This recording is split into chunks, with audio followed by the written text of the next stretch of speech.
All Against All. That's right, folks. A new book from Image Comics is here, and I picked this up for a bunch of different reasons. The people behind the scenes were promoting this as like a Tarzan adjacent idea with more science fiction to play with, and I'm like, hell yeah, I'm all board for that stuff. Give me some Tarzan stuff. I love a good Tarzan story. Love a good science fiction story too. And I picked it up for Caspar Wingard's artwork because when I read Homesick Pilots, a book which I absolutely adored, the artwork was such a great selling point for me on that book, and it looked beautiful and special. And to see that in a new context, I'm like, hell yeah, put that in my veins. Let's see what you got for me. So my expectations for this book, they were pretty minimal. I was like, okay, I'm curious to see what this is going to do. I don't know the creative team that well. I do like Wingard's artwork. Is it going to translate into another narrative? This book was pretty epic, I gotta say. It's going to be really fun to get into this series. It's only 5 issues, and I think we have to cover it all because this issue just sold me on the concept. So we open up with a monologue or an entry from director Pate, who is this figure, which we'll get into in a minute here. And he is talking about this artificial habitat they live in, and we see the artwork. There's this kind of grotesque-looking bear creature with some lightning symbols on its back. It's walking through the forest. There's a small child that is human that's eating some maggots in the ground, and a gorilla lashes out and attacks the child, and the bear and the gorilla get into a fight. There's a skirmish. The kid looks frightened. At the end of the day, the gorilla kills the bear. And you're like, oh shit. Kills it. It kills the bear. And then it's like, okay, what's happening? Because 3 alien-looking creatures with like these weird designs. I'm trying to find a place to put it. It's not really celestial-looking. It's very freaky, very much Wingard style for Homesick Pilots with like some of the creatures in that book. They have distinctive colors, and with their colors come coordinating bubbles. And you can see like, oh, here's the orange, here's the green, here's the blue, here's the pink colors. But Pate, who is our lead director, he is the one in the blue bubbles, and he's looking at this like, well, this was weird. That we haven't really studied some of these things before. This is kind of intense and scary. I don't really like what's happening. One of the people who works for him is like, I hear them fighting. Like, this is pretty deranged what we're doing to them in this exhibit. And then suddenly the bear gets up and slashes the orange guy in half, kills him instantly. And you see Bidae's like, don't kill the bear. Don't kill it. But the other guy shoots the bear and kills it. You're like, why did you do that? Why did you have to do that? And then we cut to some different period of time where you just hear that Bidae is sitting down, and he's kind of having a crisis where he's like, I'm in control of the situation, I have everything right going on, I understand everything. But the small child holds up like a spearhead or like a rock that's like carved to look like a knife, and it's like, control, scaring the director. I love it. But then the sound of people coming back scares the kid away, and the director just gets like the actual shard that the kid was holding, and he freaks out. Like, that was insane and creepy. So you start a book like that, I'm already like, yep, I'm sold. What else you got for me? We cut to years later, orbiting Earth, where we start to kind of break down what's happening. So some scientists that work on this ship, they have stolen a pig from the exhibit. They want to experiment on it, but Bate's like, don't even touch it. Put it back. I don't want to see any part of this. And you see that there's this person named Vilman who is responsible for like starting this, and this character has a more slender build, wears like a hood, and it looks like there's hair growing underneath their weird alien dismemberment. And we learn that this Vilman is actually Bate's daughter, and you're like, oh, that's kind of fun. It's daughter or son. They don't really say if this is a gendered society, but it's interesting. So he's trying to teach his kid a lesson. Like, why do you think these animals still try to fornicate? They're still trying to reproduce and get themselves together. Like, that's what they're doing. But there's a war going on in the galaxy somewhere that I guess you could say killed the humans. They don't specify what that was. It's a long way from here, but luckily they found something worthwhile, right? She doesn't really like any of that. She's kind of off in her own thing. This isn't going well. we're losing everything here. We've got things have been destroyed in many of the biomes. The animals are clearly plotting something, it looks like, because like a vulture is staring at them angrily. Before we see that Pate can really make any big decisions based on what his child was saying. Some military ship just marked up, so he has to go talk to somebody, General Coven, and this weird big creature that's clearly not Earth's creature. Big monstrous dinosaur ram looking thing with 4 arms. Bursts and tries to kill him, but then General Coven shoots it in the head. It's like, sorry about that, dude. I thought we had it under control. It's all good. It's like, I warned you about letting those things loose. And I love it. When you're creating new aliens, you got to give them specific designs.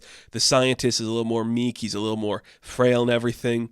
General's a big-looking boy. He got a big flat head, kaiju-looking mother effer. It looks amazing. So they just start talking about everything. They had an incident on one of the planets. This creature ate one of their own. It wasn't looking good. Had them destroyed. And Pate's like, this is not good. This has to stop. I can't keep making these things for you. You're like, oh shit, they're taking these alien creatures and things they find to make armor and weaponry for his people. I'm like, whoa, that is insane. That is a cool idea. What a fun concept. And again, just these designs with Wingard's art, it is so breathtaking, so special to look at. I really like how everything's going. And it looks like the military ship actually like goes down to the Earth. Like that's what they do there. That's what they're a part of. They go down there, and then we kind of get like an origin of how things started to happen in all of this. So it looks like Coven was one of the first people to go down to Earth. We see the Eiffel Tower. There are rows and rows of skeletons and skulls laid out of the dead humans. All humans look to be dead, apparently. Huge gate somewhere else in the world that has a bunch of frozen embryos with possibly every living creature that could be breeded and controlled again. So what's happening? Well, this alien race found Earth already destroyed, maybe from the war that they are now fighting in, maybe from something else. They take the embryos to study. Thus, Bidet is a researcher studying Earth's creatures. And I'm like, that is so cool. That is such a cool concept. We don't see that enough. Sometimes we do like the reverse of it, where it's like, hey, we'll see Earth study other creatures, but this is so cool. I think that's really fun. Really cool concept.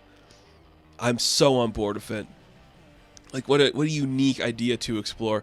And you just see, again, the tensions rising. Clearly, Coven is just, like, wanting to use these creatures for something greater than what Bidet is wanting to use them for. It's a very fun thing to explore. So then we see later on there in one of, like, the biomes, it is Vilman and Coven, and she walks in. It's like, what are you doing here? I should alert my father. It's like, don't worry. You don't have to look. It's all good. Like, I know who you are. I know what this is all about.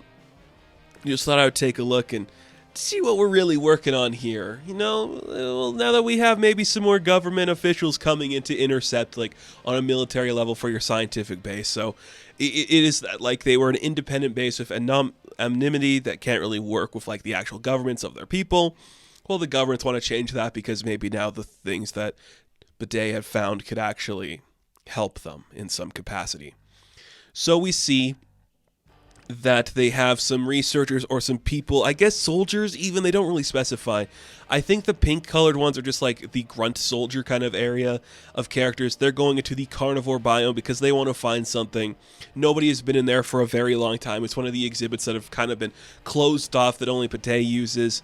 They're going to investigate some stuff. Some really disturbing skulls are floating about in there. But Vilman's like, we probably shouldn't be in here, but I can't tell you to leave, right? Because now you are officially above me in this situation. So they proceed into the cave. These two creatures, and they're obviously being stalked by like some wolves or some dark creatures out there. As they go deeper into the cave, their camera kind of like explodes into light. Some bats attack them. And then suddenly they see something in the cave that they can't explain. It's insane. It's dark. It's impossible to believe. There are markings on the wall. You're like, what are these markings? What does this mean? Depictions of the bear and the gorilla and all these different symbols. He's like, well, the director, Bidet, was basically told us to move along, nothing to see here. There is definitely something to see here. And I think the director knows about it because he's painted on the wall too. We see the colorful eyes of Bidet painted on the wall. And then who emerges from the, just I guess outside the cave somewhere, a grown boy looking like Tarzan, clearly naked. We paint certain parts of him. I hope I'll be able to put that up on YouTube for you guys to see. Hanging some brain down there with a bunch of mutated wolves at his side, and the book ends with our Tarzan character finding the people in his cave. Oh, yeah. This is great. Just me explaining it to you will not do it justice. The wording and the way these aliens talk is so unique and fun. The artwork is so gorgeous and vibrant. It is so fun and cool and creative and different. Everything about this book just works for me. It's like the overcomplication of like the scientific like connection to like the actual like military stuff. It is so bizarre, but I love every second of that. This was such a fun read. Such a cool grasp, and a Tarzan character on like a biome created from Earth's embryos. Oh, how could you hate that? And a scientist that might be willing to help him. That's cool. It's freaking cool. No other way around it. This book slaps. This book slaps. So, All Against All issue number 1, I'm going to give a 9 out of 10. Now, thank you guys for watching this review. Be sure to like and subscribe to the channel. As always, you can check me out on Instagram, TikTok, and Hive. And as always, I will catch you in the next one. Have fun. Stay safe. Good luck.